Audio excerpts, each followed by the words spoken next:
Okay, so today we're going to review what algebra is, have a little look, a reminder about quadratics, and then we're going to do some practice in simplifying algebraic fractions. So let's get started.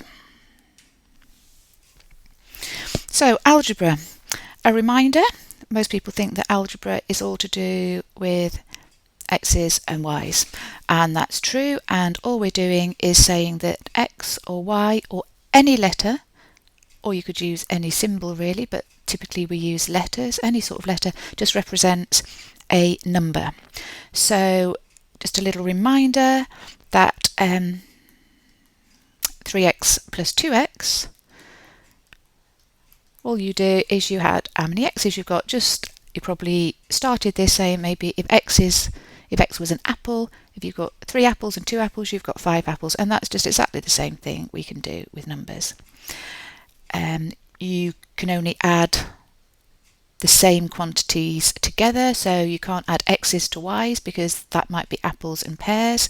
So if you've got 3x plus 2y, you can't do anything with that. It might totally separate quantities. So for example, if we had 3x plus 2y minus 5x plus y, all you simply do is add all your x's together. So we've got 3x minus 5x.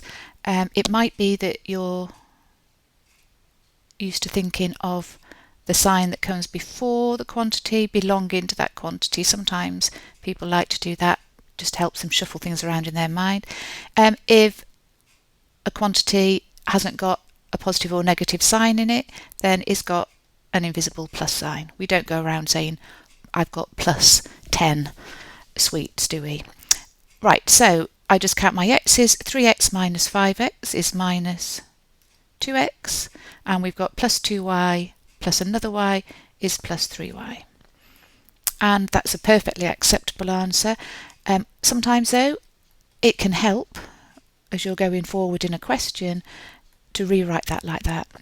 It just helps you not miss this negative sign as you're carrying your work in further on. So again, this is where sometimes it's nice to think that number sign belongs to that and that belongs to that.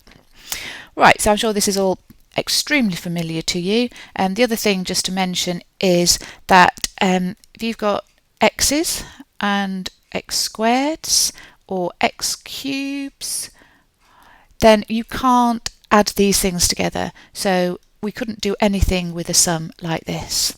And the easy way to remember this is just that if you think back, which you won't be able to remember, but when you very first learn to count, if we imagine x is 10, if we give x the value of 10, then what we've got here are, this would represent the units column. Okay, hey, I've just made myself silly, haven't I? It's not the units,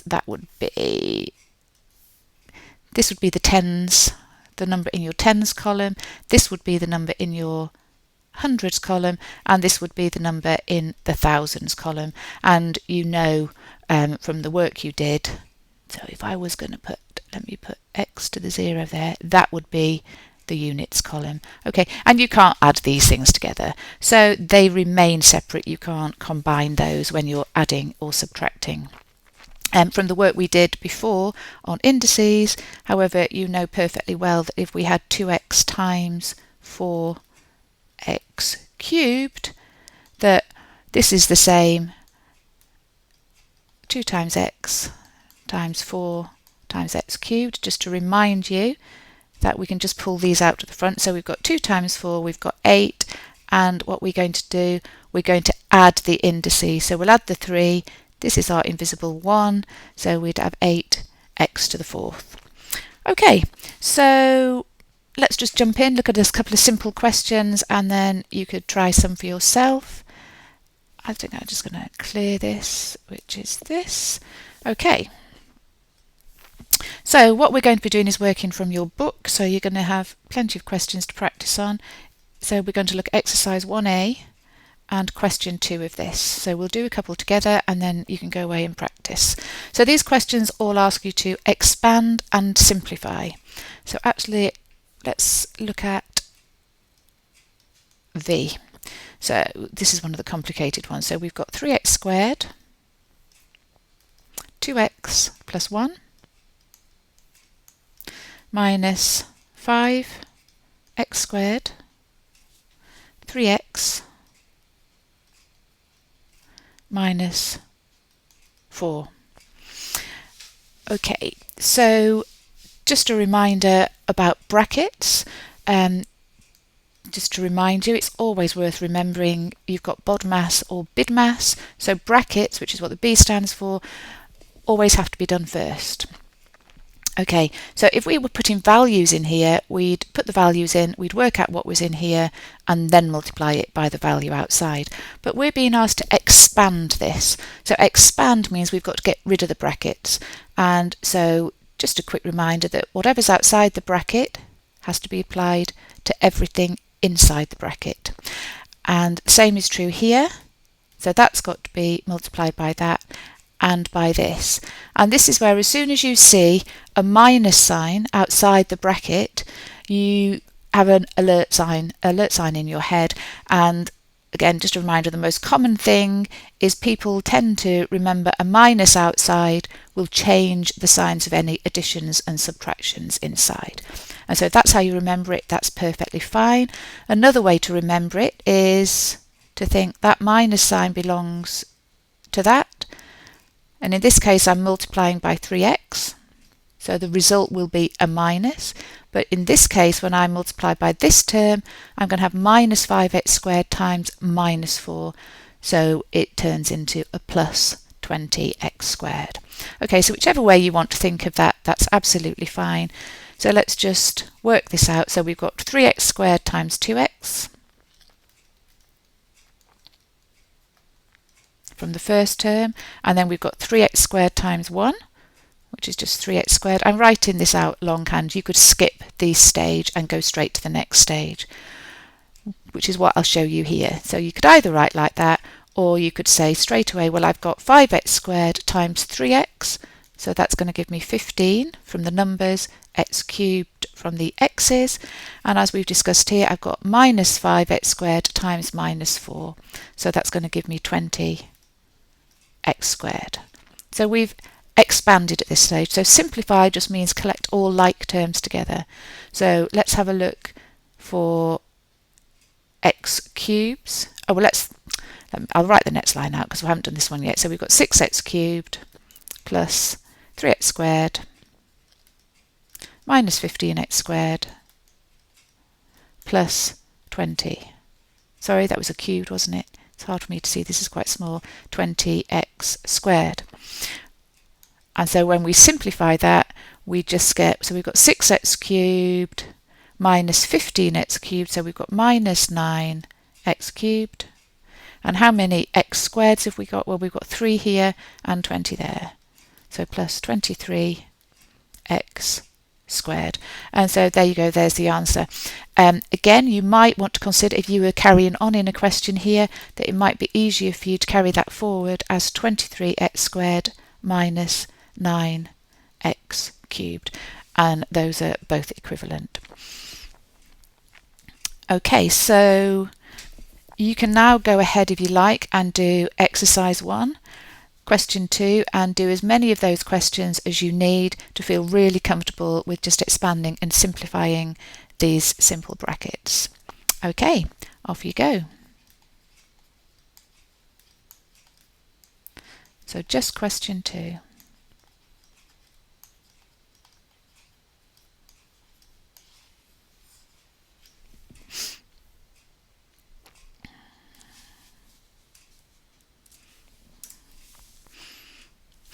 Right, okay, so we've looked at expanding brackets.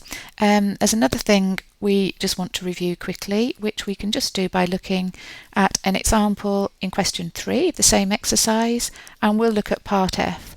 So in this case, we're just asked to simplify, and we're being asked to simplify this 9x to the power 5 minus 5x cubed over 3x.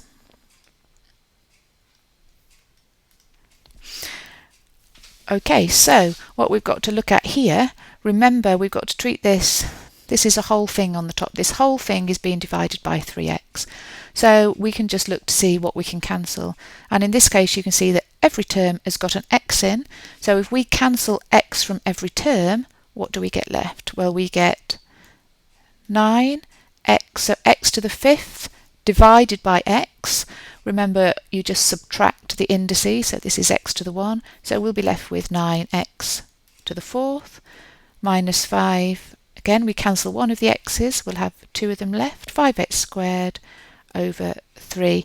And so the answer, if you're just being asked to simplify, you'll then split this up into the two parts. So we've got this part, okay, so that's one part we've got, and then this is the other part. So we've got 9x to the 4th over 3, which we can simplify to 3x to the 4th, and then this part is minus, well, what have we got? We've got 5/3 of x squared. Okay, so that's all we're simply doing when we've got a fraction. Just see what you can cancel from each term and then split it into parts. So I'd like you to do some or all of the rest of question 3. Just check that you thoroughly understand this and then we'll move on.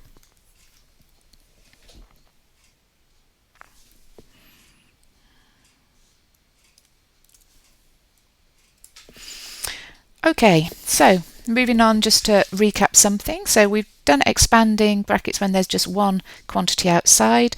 Let's just now, you'll have done loads of these before, so let's just check. We've now got two brackets that are being multiplied together.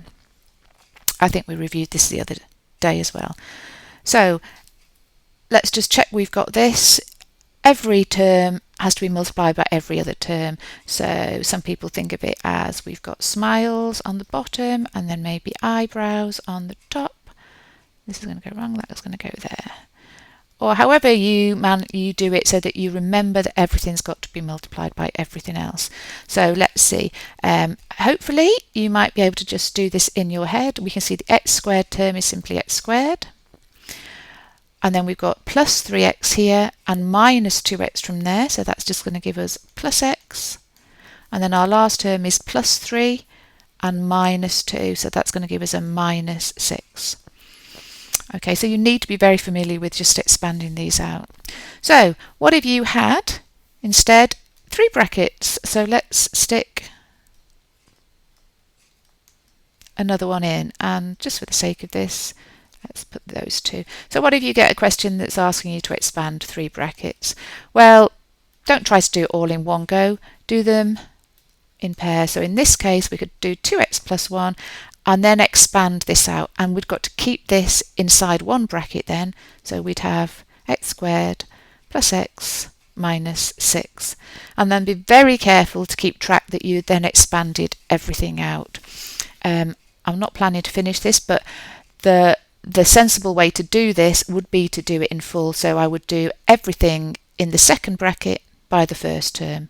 Well, should we just go ahead and do it? So we're now thinking of multiplying everything in the second bracket by this. So I'm going to start off with 2x cubed plus 2x squared. This is going to give me minus 12x. And then I know I've done everything in that first bracket, and then I've just got one. So I've just got one of each thing again. So plus x squared plus x minus 6. And then to finish off, you just gather together the x squared, the x cubed, the x squared, the x's, and the numbers. So just check you're happy with doing this by doing some or all of exercise 1b. Remembering, of course, you can check your answers in the back of the book. And when you're happy with that, we'll move on.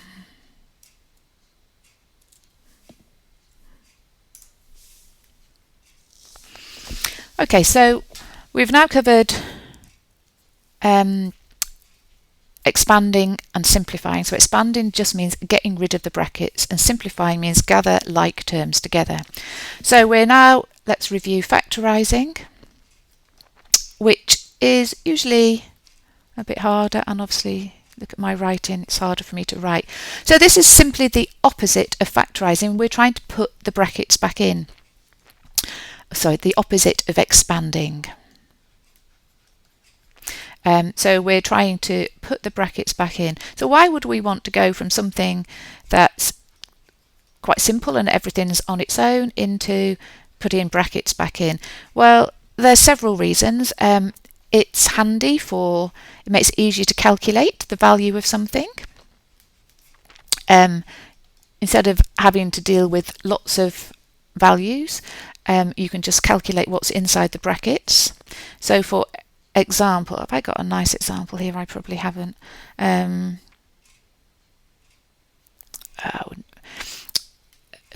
My brain has just gone useless. And I can't go back to the previous slide because I deleted it. Anyway, we'll see. It's easier to calculate things. It makes it easier if we can factorise. We can solve equations. And you'll have come across that when you were factorising quadratics and solving quadratic equations at GCSE level. It makes it easier to simplify fractions. And if you can factorise, it makes it much easier for you to start sketching the graph of what a function looks like. And there's other reasons, but it's there are enough reasons to prove that it's important that we can actually factorise things. So let's have a look. I'll go ahead and just clear this off. So if we look at an expression like this, we've got 9x cubed y squared plus 21 x, y, and we're asked to factorise that. So what we want to do is work out what's the biggest factor in each of these terms that we can pull outside the bracket. Sometimes you might not get it all in one go, so you always have to check at the end that you've got everything out. So in this case, I suspect you can probably see that each term can be divided by 3xy. So if we divide this one by 3xy, then we're going to be left with 3x squared y. And the second term here, if we take 3xy out of that, we're just going to be left with 7. And then at this point, we would have a look inside the bracket and say, is there anything we've missed that goes into both of those? And in this case, there's not. Okay, so that's the simple ones. But what we need to be able to do is be able to factor quadratic expressions. Just to clear up something, if you've got a quadratic expression, we're talking about something that is generally written like this: ax squared plus bx plus c. And in order for it to be quadratic, we must have the a isn't 0, otherwise it wouldn't be quadratic. Quadratic means we've got terms in x squareds. And in this case, for a quadratic expression, a, b and c can take on any number. Any number apart from a being 0. So we say a, b and c are real numbers. And we'll look at different ways to write that down properly in the future. So this itself is a quadratic expression. If I were to set it equal to something, so if I were to set it equal to 0 or set it equal to 10 or whatever I liked, it would become a quadratic equation. Okay, so that's something slightly different. So we're just at the moment just looking at quadratic expressions which are of this form. So sometimes it's possible to factorise these. So let's have a look at an example. So for example, if we've got x squared plus 8x plus 15. Now there's a couple of different ways to do this. So hopefully one of these methods will ring bells with you. What I always do is I just write my two brackets out and then I take a look and I say, well, I've got to get an x squared term. So the first term in each of these brackets must be x. And then the next clue is I look at this and I say, these last two terms in the brackets have got to end up as a positive. So I know my two signs, they've both got to be, I've got to have a positive positive or a minus minus. Okay, so I'm aware of that. They're the signs I've got. And I've got to end up with a plus 8x altogether. So what I'm looking for is what two numbers have I got that will multiply together to give this, but that will also add together to give 8. So you can probably see that if I do plus 5 and plus 3, if I expand this out, then I end up with 8x squared plus 8x plus 15. So there you go. The only difference would have been, let's just assume if we'd had this here, if that hadn't been an 8, but had been a minus, then the only difference would have been, we'd have said, I've still got to have two things to multiply together to 15, but they've got to add up to give me minus 8x. So in that case, I'd have just had two minuses. So that should all be very familiar. Let's just look at another one. I'm clearing this. So if we had 2x squared minus 7x plus 3. So this is a bit different in that the x squared term has now got a coefficient in front of it. It is multiplied by something. But we can follow the same rules and we just look. So I would look at this. I've got to have 2x squared. So in this case, one of these has got to be a 2x and one has got to be an x. So it then makes it slightly more complicated. I still know I can look at this and that still gives me I've got to have two signs that are positive or two signs that are negative. So straight away I can see I'm ending up with a negative here. Well, I'd never get a negative if I had two positive signs. So that gives me the clue that I can put my minuses in there. And then my only factors of 3, so these two numbers will be multiplying together to give me 3, are 3 and 1. So the question is, do I put the 3 here and the 1 there? So I've just got to try. If I put 3 here and 1 there, that would give me negative 5x. I want negative 7x. So I want the 3 here. So that gets multiplied by the 2 and the 1 there. So that's the logical process I tend to follow when I'm doing these. And usually it's going to be fairly simple for you. We'll also later on be looking at a theorem that can help you to find one of these brackets straight away and therefore make it easier. You may have come across another method at GCSE which is described like this. So if you've got a generic quadratic expression, and again, typically we refer to them like this.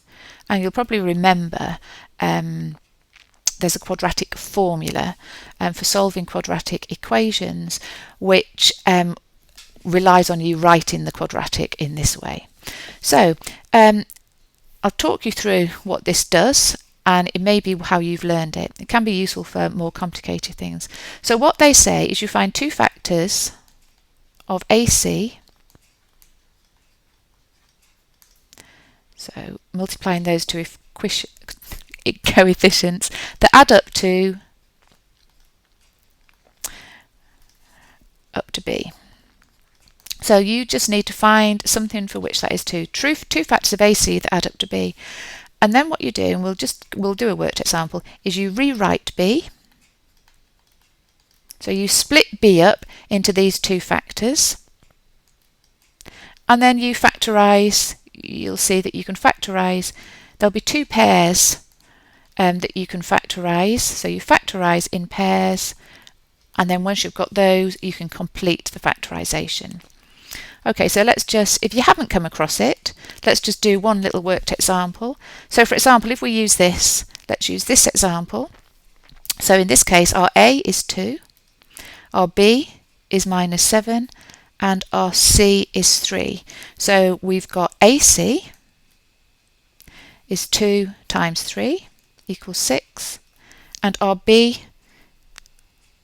is minus 7. Okay, so we want two factors of 6 that add up to minus 7. So we're going to use minus 1 and minus 6.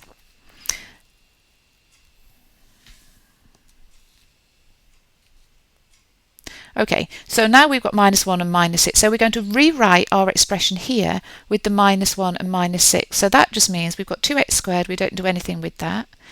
And then we split this up. So we'll say it's minus x. That's for our minus 1. And minus 6x. So we've split that up. And then we're left with the 3 at the end. So we've got that. And then we should be able to factorise in pairs. So if we look at this, we've got 2x. Oh, what am I talking about? I've not got 2x. Sorry, excuse me. Let's get rid of that. Right, okay. So what can we take out of this? We can take the x out and we're left with 2x minus 1 here. And then if we take, what can we take out of here? Well, we can take 3 out. I can actually take, so we'll take 3 out, so we've got to be careful here. So we've got 3, so we've got 2x, and then we've got our big alert signal because I've got the minus out here, so I'm going to have to change the sign 2x minus 1.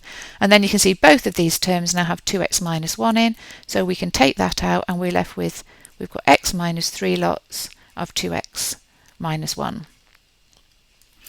Right, so that is a formula you can follow to try to factorise any quadratic. I want to leave it as an exercise for you to check that if I'd done these the other way round, because it doesn't tell me what order to write these in, check that you're going to end up with the same answer.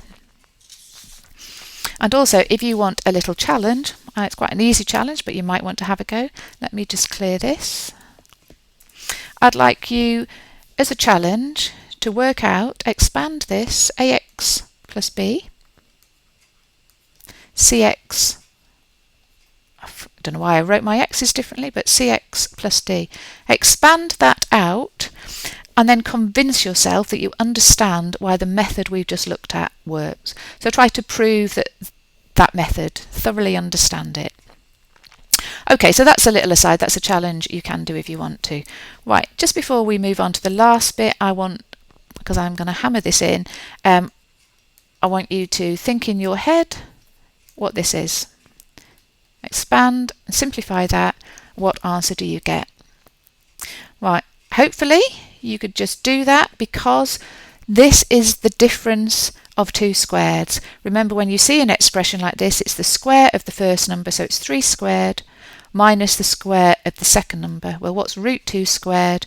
It's simply 2. So we've got 9 minus 2, which is 7. I want you to be able to recognise this both ways. So our generic thing is x plus y, x minus y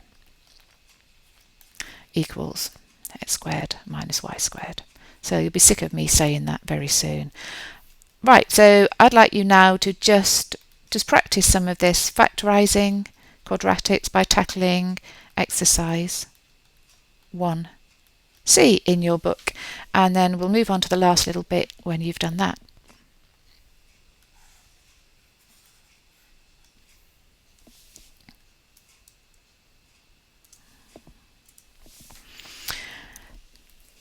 Okay, so we practiced all the individual elements. Now let's see how this helps us to simplify fractions, algebraic fractions. So what am I talking about? Well, I'm talking about a fraction that looks something like this. 2x squared minus 7x plus 3 over x minus 3. So we're dividing all of this by this, so it can be helpful to think of this as having brackets round it. So all we simply do is we have to factorise the top and the bottom. So in this case we only have to factorise the top. This is our equation from before. Okay, so I can write the answer down because we've already done that a couple of times in this session. 2x minus 1, x minus 3. And on the bottom we've got x minus 3. So hopefully you're perfectly happy for us just to say what goes into the top and the bottom so that I can cancel it. So x minus 3 goes into the top and the bottom, so I can cancel off, and I'm simply left with 2x minus 1. So that's all we mean by simplifying an algebraic fraction. So let's do one more example. So suppose we had 12x squared plus 8x plus 1 over 2x plus 1. So this is the question you've been asked to simplify it. Well, if you're asked to do this, there's a huge clue as to how to do your factoring here. We're expecting this, because we can't factorise this anymore, so we're expecting this to be a factor in there. So let's just go ahead and assume that. So on our top, let's assume we've got 2x plus 1 and something else here. So let's check 2x. Well, we've got to end up with 12x squared. So that means this first term has got to be 6x. We can now look at this. We've got a plus 1. Well, we've got a plus 1 here. So the only thing that would work would be if it's plus 1. And let's just double check we've got it right. So we've got plus 6x here, plus 2x there, plus 8x. So just use the information they give you in the question to help you complete this.